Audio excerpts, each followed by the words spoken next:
Sabi mo lang yan. Kaya mo yan. Hindi ko kaya. Ba't hindi mo maintindihan? O bakit saan ka nagagaling? Ako bang nang iwan sa'yo? Sa likuran ng pagiging magulang mo dahil lang sa tako. Hindi ko talaga kaya, Julio. Pero ka ba naman? Ikaw yung naging nanay sa mga nakababata mong kapatid mo. Kaya mo na yun ngayon.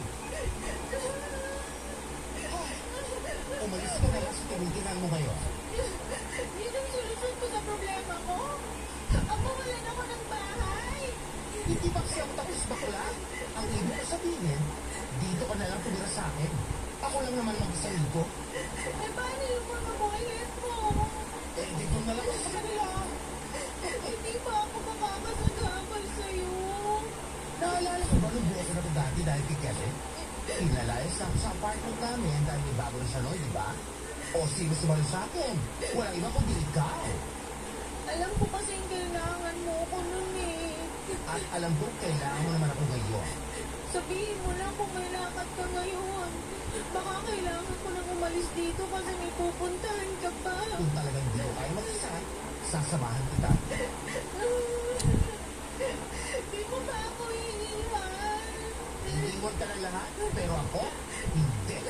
Ganyan din naman yung sinabi ni Peter eh. Eh, nasan siya ngayon? Huwag mo ako igaya sa kanya. Huwag mo ipasa sa akin yung trust issues mo, ha? Mas lalaki ka pa kaysa sa kanya. Sinabi niya sa kanta, di ba? Minsan, mas lalaki sa lalaki ang bakla. Wala ng tatay ko magiging anak. Yung dalawa, pero hindi yun natuloy dahil lalaki rin pala ang gusto ni Julio. Kaya naman sinabi ng mga nanay namin na babawi na lamang daw sa magiging apo nila.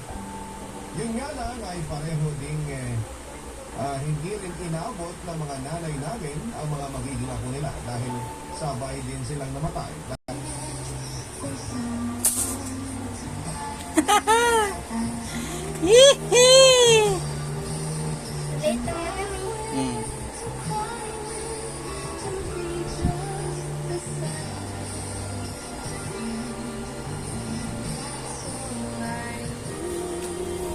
Kamu kalala, tapon kang kita.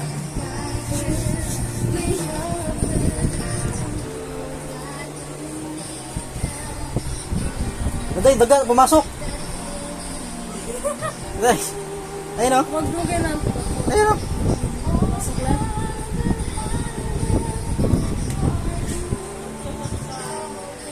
Goodbye, R80.